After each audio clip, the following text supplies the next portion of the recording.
OMG. Yeah. And then you cool. And then you do it. Da-da-da-da-da. Yeah. Yes, there we go. Very good. Well, thank you. That's. All set. Did you have any other questions for me? So, sermon, and then I do the meditation, and then I'll do Joys and Sorrows, and then we have a song, and then we look at and it. I'll come back. But I can like, Okay. And I'm all good.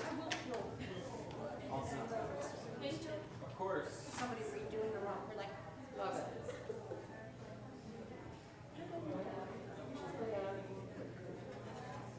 I know, I'm one of those people who has a hard time just writing. gotcha. And so it's always like bullet points and they then turn into paragraphs. Right. And so like all of this, I'm just like, all right, well. You want me to do like a time check at something, or you just? I purposely stole my mom's Gotcha. watch. And then going to put a timer on. Okay. Yeah. Yeah, when I was doing like, going over what I was going to say with some coworkers, I was like, oh, since it's 12 minutes, it's like, I'll find some places. You need anything to drink? I am good. There's water, and I also have my water bottle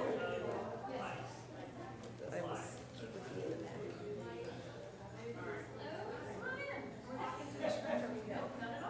I mean, we're good, but you can, let's see. So you are after the response, right? We'll build a land, we're right at the broken, that's you. I do no singing, that's all. I'm really sad, that's all. I mean, I don't mind singing, but other people sing. Yes. I believe that as long as you're loud, that's the same as saying you have talent. Exactly. Yes. Confidence. Between the benediction and the benediction.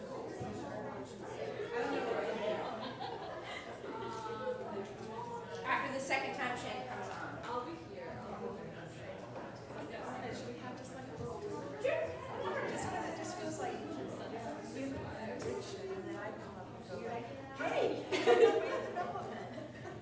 Hey, y'all. Hey, y'all. Yeah, I do. Hey, man. Yeah. Will that work? Cool, thanks. I was just like, it just seems so disrespect somebody out front doing that. I think so. Yes.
Good morning and welcome to Live Oak. Please rise in body for our gathering hymn, number 123, Spirit of Life.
And welcome, beloved community. I'm Cindy LaGreca. In this sacred space, we gather as one, celebrating the tapestry of our diversity, honoring the boundless love that unites us all. Live Oak Unitarian Universalist Church is unambiguously, unapologetically progressive, and our doors swing wide to embrace all who seek a welcoming place where we celebrate the LGBTQIA+ community, where we know every identity is a divine expression of humanity, where we commit to the work of dismantling systemic racism and other oppressions, striving for a world where equity, compassion, and justice are the cornerstones of our shared existence. We are honored to welcome to our pulpit today, standing behind me, Shan Schaefer. Shan, no pronouns, is the Just Texas faith organizer at Texas Freedom Network. Born and raised in Austin, Shan is dedicated to ensuring all Texans have access to the health care they want and need. Shan has experience providing community outreach, education, and support around reproductive justice and LGBTQ+ issues throughout the state and in Chicago. Shan loves calling Texas home and hopes to make the state more equitable and just for all of those who live here. I want to give a special welcome today to any visitors we have in person or online. If you haven't already, I encourage you to stop by our visitors table in the narthex after the service to sign up for our weekly email newsletter that you probably won't read, and so we can meet you and answer any questions you may have. Unitarian Universalism is a non-creedal faith. There are no doctrines you have to agree with in order to belong. Instead, we are held together by covenant, our promises to each other in this church and within our religious tradition. Please join me in these words from our historic faith. Love is the spirit of this church and service its law. This is our great covenant, to dwell together in peace, to seek the truth in love, and to help one another. Unite with UU churches around the world by lighting our flaming chalice, the symbol of our religion. Today, Willow and her entourage will be lighting our chalice. Here and at home, we light it today with these words by Pat Uribe Leakey. Persist in faith. Persist in faith. We face a challenge to democracy, a challenge that calls us to hope in moments of despair, a challenge that asks us to persist in the faith that we can and must make a difference. May our flaming chalice recommit us to truth in our words and our actions, that we may live as we believe people should live.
Today's reading is from We Do Not Consent, Taking Action to Ensure Access to Abortion, the 2022 Unitarian Universalist Association Action of Immediate Witness.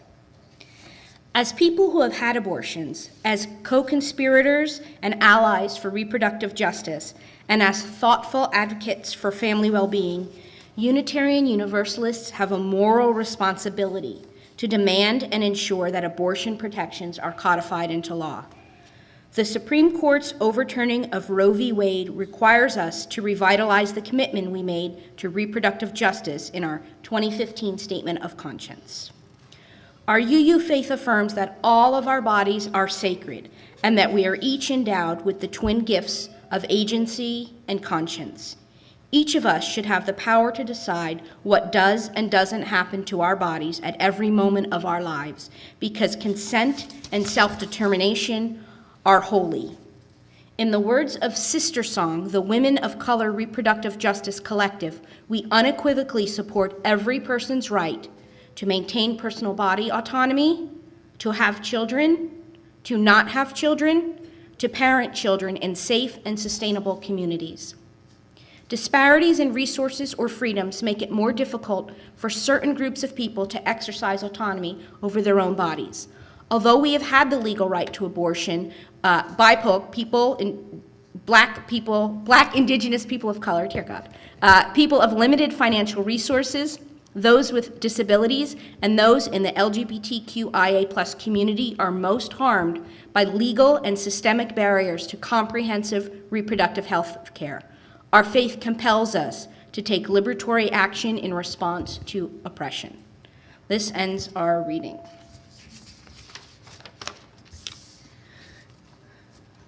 For the past 31 years, Live Oak has been a beacon of acceptance, love, and inclusivity in an area where our values often challenge the status quo. In a world where divisiveness and intolerance seem to grow stronger, we firmly believe in the transformative power of our faith and the positive impact we are having in our area. At Live Oak, we know that our parish extends beyond our walls, and we serve a larger community than our own. We are able to put our UU values into action, such as we did this past July when we hosted the Cedar Park Leander Empower Pride Conference and Festival. It is your financial support that allows us to continue serving our neighbors and friends. Let this time of offering be a reflection of our shared commitment to making a positive impact on the world, and a reminder that our Unitarian Universalist values guide us not only in our beliefs, but also in our actions.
We'll go this way.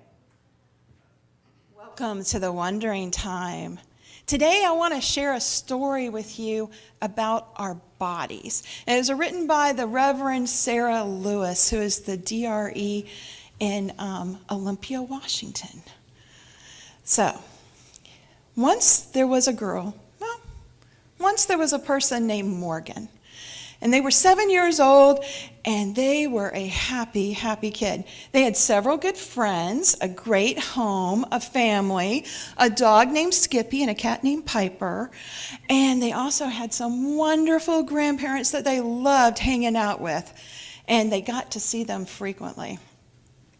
One thing, though, that Morgan didn't love was the way Grandma would greet them. Grandma loved to pinch and kiss and hug all over them, and they really didn't like it. Has anybody ever had that experience?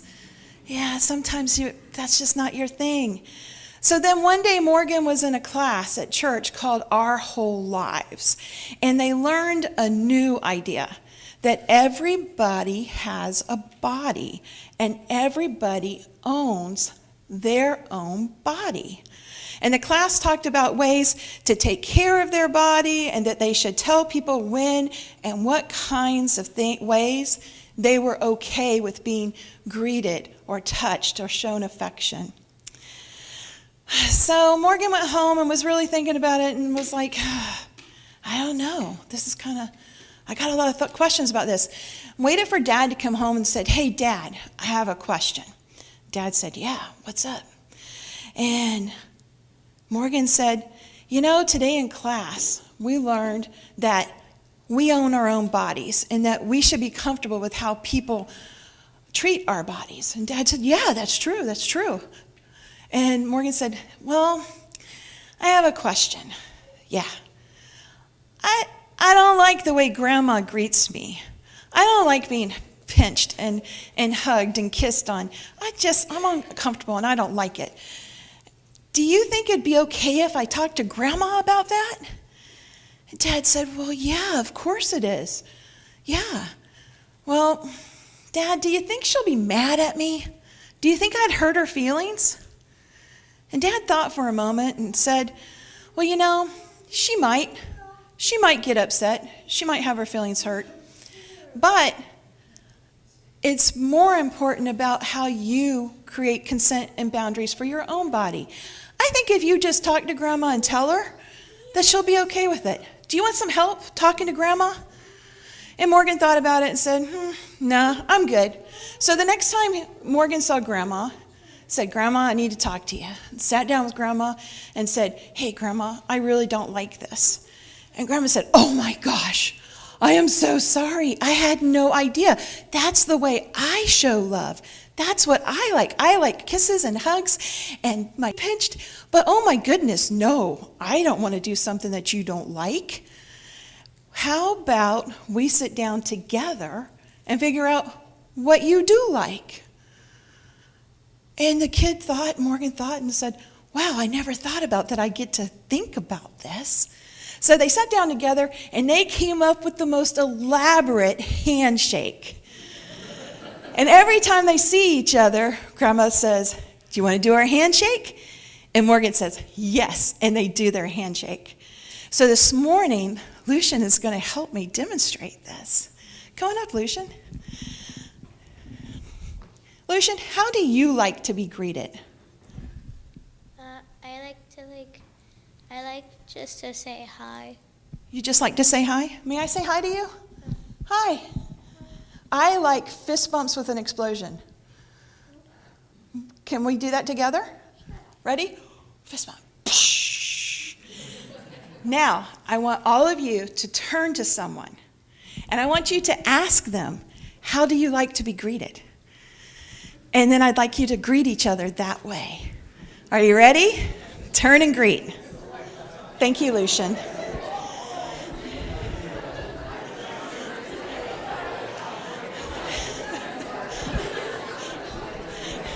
Are you turning to each other? All right.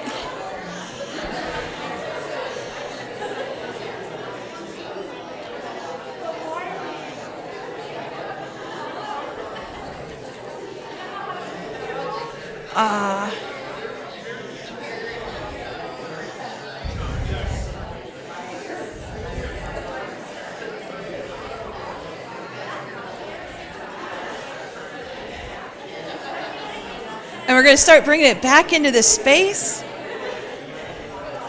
Awesome. Yeah. All right. I saw hugs. I saw waves. I saw smiles. When's the last time that you thought about your boundaries and your consent and where those lines lie for you? And when is the last time you thought about the consent and boundaries of others around you? And with that, our lesson is told. Thank you for your help.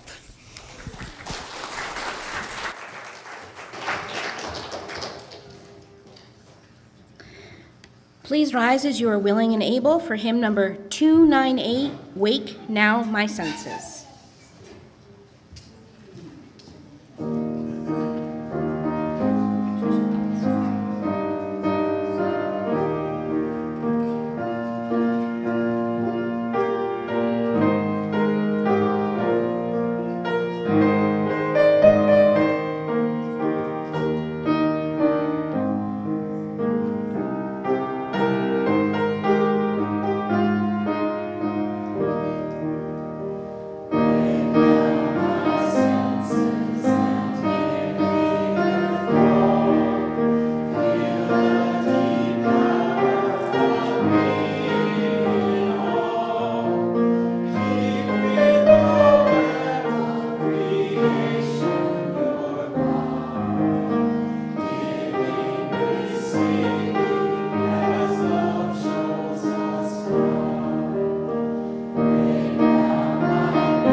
Hello, everyone. Hello. It's so nice to be here. Thank you for welcoming to y'all's space. My name is Shan. A little bit about myself to introduce me is, like the story we just heard, I was a very, precocious young kid. I was excited to learn.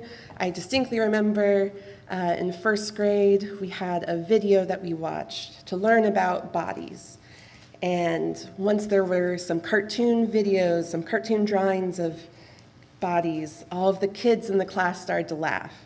And I told everyone to stop acting like children. I did not seem to realize that I was saying this to a room of first graders. I didn't seem to realize that I was also 6 years old.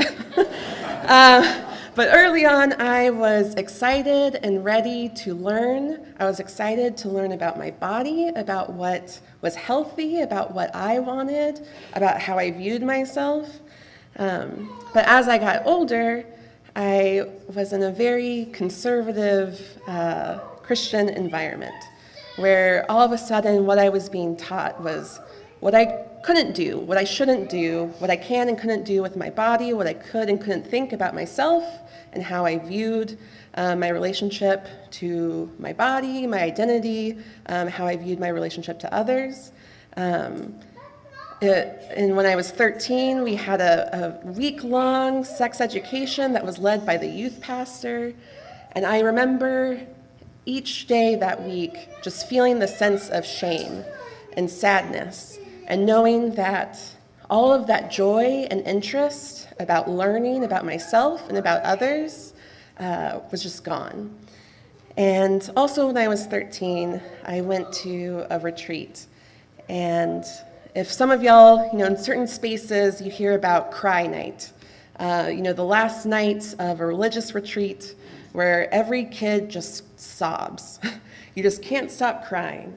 And so it was the last night of this retreat. My friend and I took a break from crying in the main room to crying near to the bathroom. And one of my teachers at the time, one of my middle school teachers, came up to us.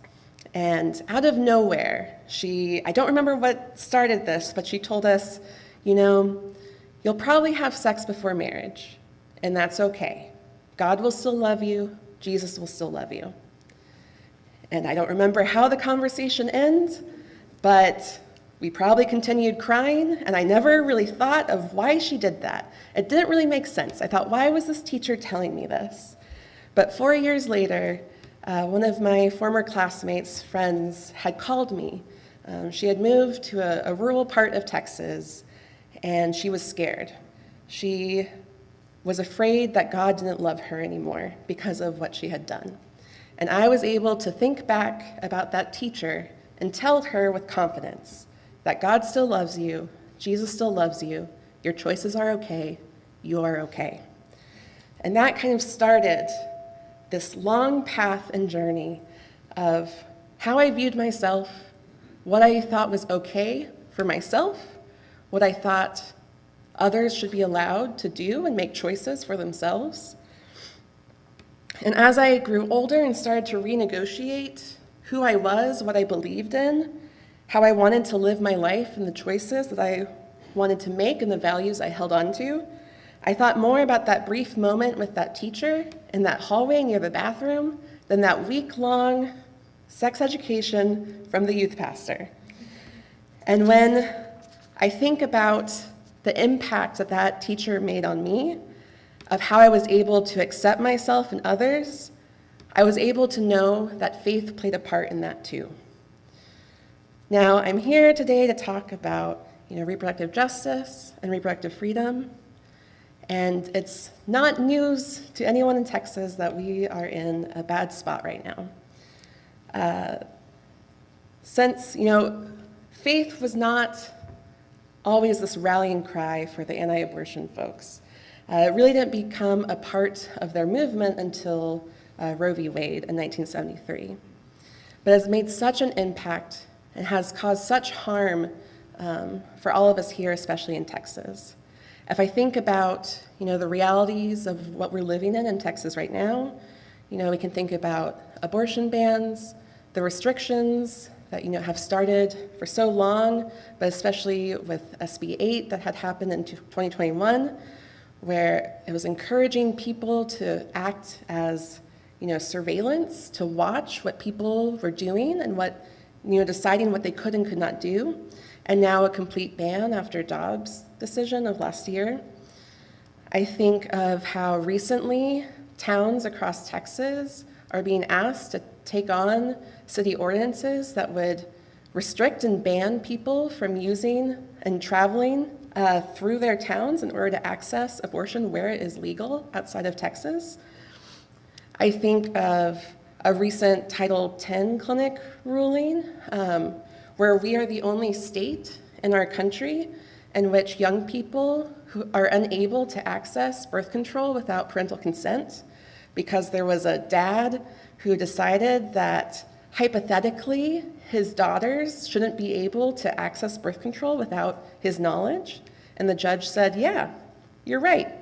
They shouldn't do that. And so now, that access is completely gone for young people in our state. I think about, even more recently, how a bunch of brave women took on the state to say, we had complicated pregnancies. We needed to access abortion, and we were unable to in our state, and it was a danger to our lives. And the judge ruled yes, and allowed for more exceptions for this abortion ban. But within hours, the Attorney General decided no, actually no, that shouldn't happen. And if that is the type of love that is shown to others in our state and in this country, I certainly don't see it, and I certainly don't understand it. But in all of this, when faith is being used to cause such harm in our communities, what is being left out? What are the realities of reproductive health and abortion care? When I talk with people of faith and congregations like y'all today, I like to stress that we all have a story, and that can mean many things. I think about how we all have a faith story. We all have, a story and a history that brought us here to this space. We have a story of how our faith or our lack of faith has shaped our lives and our values or how we connect to others. But we also have a reproductive health story. And sometimes, people will think, I don't think I actually do. But I want to make you consider that maybe you do. We all have this type of story, even if we've never viewed it that way. All of these stories are unique. Some are stories of joy and happiness, stories of having a family, creating a family that you always wanted. Some are stories filled with pain or struggle or sadness. Some are complicated, some are hard to talk about, some are easy, some were without question. And all of these stories are unique and valuable. And we are deserving of a space where we can bring these stories and our histories without shame or fear or judgment. My life is what it is because the people in my life that I love and helped me become who I am and given me the opportunities that put me in this position now, were able to access abortion care. My life is what it is because at the times when I needed it most, I knew that access was a possible reality for me. Often we are told about abortion and healthcare in the form of statistics or scary hypotheticals, but let me talk about some of the realities. Everyone loves someone who has an abortion. 1 in 4 people who can become pregnant will have an abortion in their lifetime. More than half of those who have had an abortion had children at the time of their abortion. And about half of the pregnancies that occurred while the person was on birth control within the month that they became pregnant. Maybe some of us here think that people should be able to access this type of health care, but have some holdups on when or why, some moral holdups on when it would be okay. But let me share that abortion bans and restrictions do nothing to prevent any of those possible moral objections from stopping.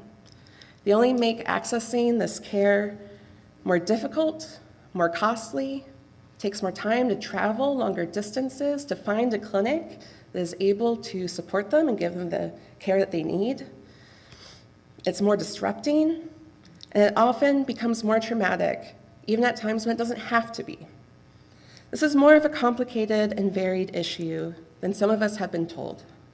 That doesn't mean for us to stop or give up, because maybe we feel like there's just too much to think about, too many long-held beliefs that we've had for so long that we have to grapple with, and maybe these things challenge us. It should be a reason to continue on. The people here and in our communities are deserving of that willingness to move forward and spend time to think and educate ourselves on the realities of this type of care.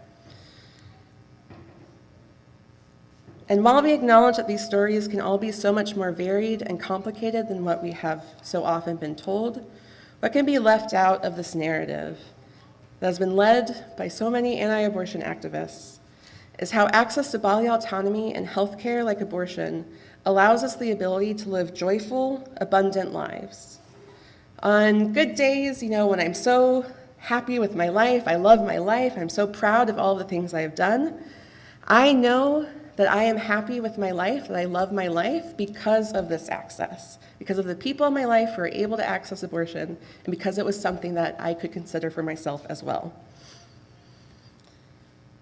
The co-option of faith as a tool for anti-abortion activists has made it so we can't bring our whole selves with our whole stories and whole histories to our sacred spaces, spaces where we are meant to be seen and heard and understood, where we can be loved and celebrated for exactly who we are and what we have lived through.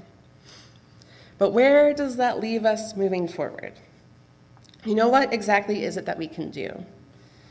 Work around abortion access and trans healthcare and so many issues in our state can be so disheartening, because so often when we ask for ways for this to change, we are told that all we can do is vote, and in a state like ours that is built so that voting is as impossible and difficult as possible, it can be hard to keep hope that our lives and the lives of those we love will ever be able to experience any type of change in our state.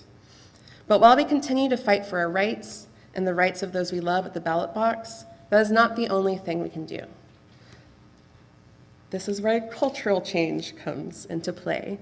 The anti-abortion movement has been so successful because they understood early on the importance of this long type of work of cultural change. After this service, I'll be able to share with y'all more about the Reproductive Freedom Congregation designation, which is a designation where y'all would proudly proclaim these 3 principles: that we trust and respect women and people who can become pregnant. We promise that people who attend our congregation will be free from stigma, shame, or judgment for their reproductive decisions, including abortion. And we believe access to comprehensive and affordable reproductive health services is a moral and social good. I like to narrow that down as we trust and respect people and their decisions. People will not be shamed for their decisions in our sacred space, and that we believe that people are deserving of the health care that they want and need. But for the sake of right now, I want you to know that there's work to be done in creating long-lasting cultural change, and that is what this designation is about. We're at a time where bodily autonomy is being stripped away from those most vulnerable. Think about young people and their inability to access birth control. Think about young people and their inability to access gender-affirming care. There's so much. And we need to let our voices be heard, both so people can feel welcome here, but also so people can know that their choices and decisions are okay. We want to create a space where people can bring their whole selves to a congregation and their sacred spaces. I want to challenge you to be like my teacher, who was so brave and willing to take a chance that pretty much risked her job, that she was willing to take on, of approaching me and my friend to tell us that it would be okay. When I think back on this story, what always sticks out the most to me is that she didn't wait for me or my friend to approach her with our fears or concerns. She knew that in reality, we would have never come up to her to ask any of these questions. That would have never have crossed our mind. Why would we ask our teacher this when we were so taught about shame, about our bodies and our lives? In this culture that stresses moral goodness and purity. But she took the bold, brave, and daring step to talk to us anyways, because she knew, even if it wasn't a worry that we had at the time, that it would become one, and that having her tell us that God would still love us would hopefully make an impact on our relationship to ourselves, our bodies, and our faith. And she was right. I doubt that she had looked in the future and knew that 4 years later, a friend would call me in stress and panic, but I'm so glad that she took that choice to approach me and talk to me, because it didn't make just an impact on me and my life, but the lives of others for years to come. Choosing to be brave and vulnerable and open and public with your voice is a radical act, and it's one that saves lives.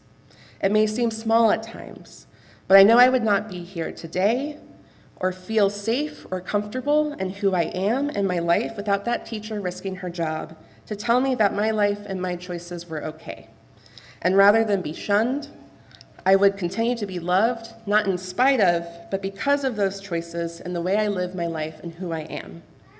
We need to stand up and support our communities, especially when the communities we are fighting for exist within our own congregations and around us. Remember, everyone loves someone who has had an abortion. It is our job to make sure that they know that that love doesn't stop once we know their story. It is our job for them to know that they are loved here. You are loved here. Abortion access and body autonomy is an act of love and community support. We need to act as a beacon to let people know that they are loved for all that they are and all that they have experienced. This fight doesn't happen only when our politicians decide it does. It is up to us to keep going. At the end of the day, we don't all have to have the same values related to abortion or reproductive freedom, but we should hope to create spaces that support people with all kinds of reproductive health stories. All people deserve the freedom to make the best decisions to lead to a flourishing life for themselves, their families, and their futures. Compassion and love are values that extend to supporting and uplifting those who need access to abortion. Access to abortion allows all of us to live healthy, dignified, and abundant lives. I want to challenge you to consider that access to bodily autonomy and reproductive freedom is part of your values, because I know everyone here cares for your communities and you care for Texans.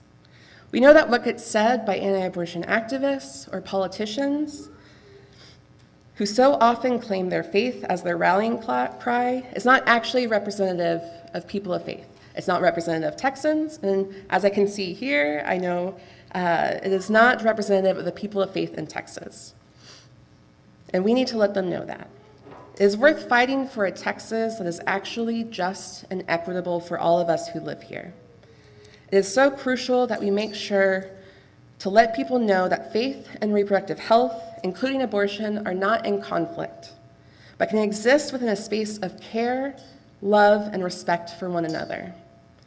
We must be brave in this fight for access, because that braveness allows for us to be seen, heard, respected, and ultimately saves and changes all of our lives for the better. Thank you.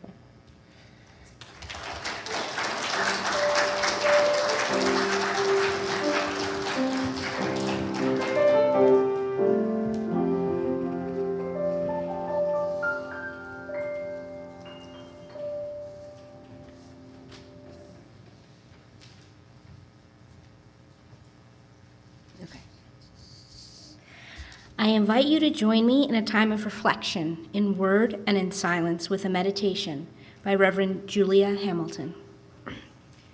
Abortion is not just a deeply personal choice and a fundamental right, but it can also be a blessing. It is a life-saving medical procedure.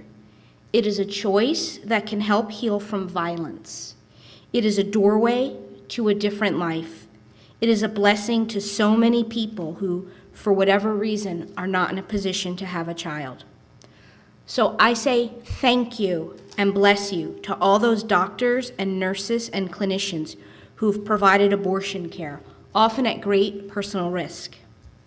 I say thank you and bless you to all those who have stood at the doors of clinics and escorted patients with love and compassion in the face of hate and shame.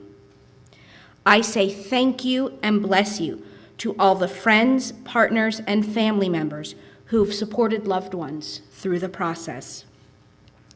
I say thank you and bless you to all the elected officials, activists, and organizers who fight year after year to keep abortion legal, safe, and available to all those who need it. And I say thank you and bless you to all of you here today who have had an abortion. You are loved and supported in your choice and in the life that you live today because of that choice. As we go forth from this moment and out into this beautiful and heartbreaking world, we are renewed by the strength we have found in one another. We will fight shame with love, we will fight violence with compassion, and we will fight language of domination with songs of liberation and grace. And we know that we are not singing alone. Let us hold that for a moment together in sacred stillness.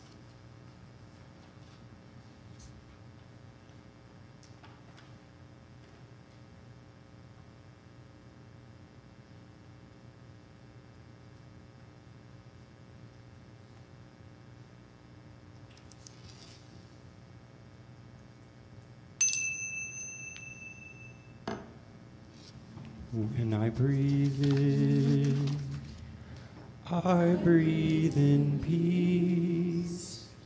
When I breathe out, I breathe out love.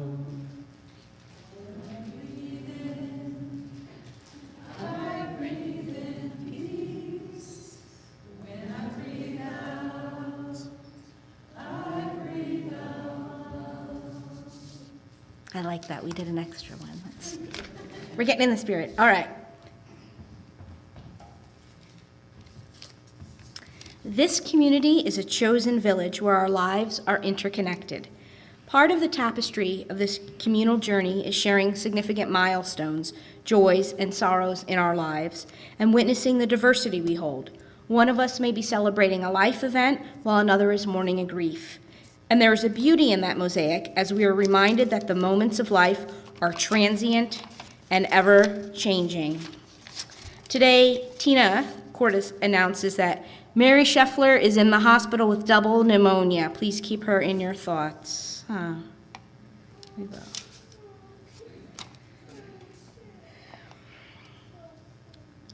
And Lucian announces his joy that your birthday is coming up on October 3rd. How old are you going to be?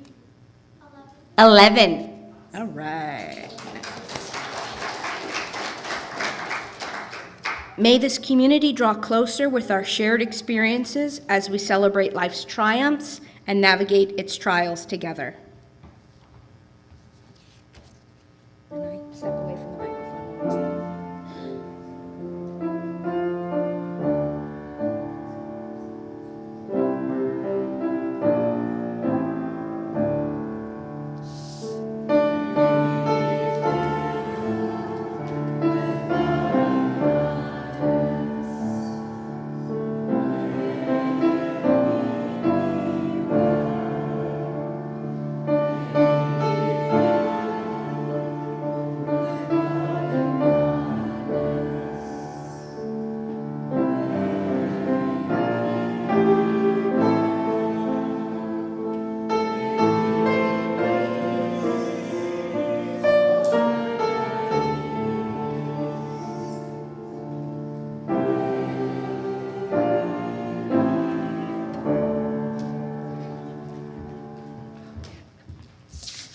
Thank you for this time together to hold onto the stories that we all bring to this space and the stories that are so often ignored.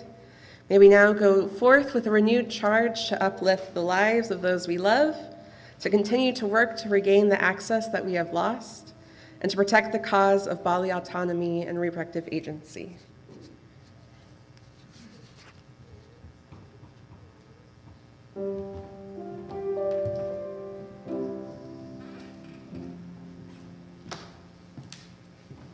I would like to cordially invite you to stay after the service for a coffee, refreshment, and adult RE today. And today, Shan will be running a workshop in room 105 where they are going to help us take the ideas that we've been writing about on the cards and create something with them. So that's in room 105 from 11:15 to 12:15. The teens are in room 209 with Cindy. And the kids today are getting a free day on the playground. So we're going to be on the playground outside playing, and we have popsicles. So you'll sign the kids in at the nursery, and you'll pick them up at the playground. Thank you.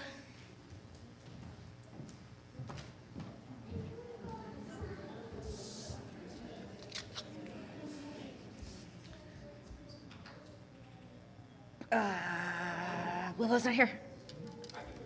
Or I was going to have Lucian wanted to do it. Lucian, you want to go blow out the candle? Please join me. No, that's fine. Willow's not here. That's fine. Please join me in extinguishing our chalice with these words by Unitarian Universalist Wayne Aronson. Take courage, friends. The way is often hard. The path is never clear, and the stakes are very high. Take courage, for deep down there is another truth. You are not alone. Thank you. Let us leave this service with renewal in our spirit and a song in our heart. Please rise for number 318, We Would Be One.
Yeah, so we'll pass these out now, or right after service, is that for the thing with Shan? Yeah, okay. So you're gonna get a little piece of paper, fill out. There we go, easy enough. It's been a gift to be together today. Please spend the next 5 minutes talking with someone you don't know, but also filling out your paper, talking with someone you don't know, show them where the visitors table and the coffee are, and may we all know the blessings of friendship.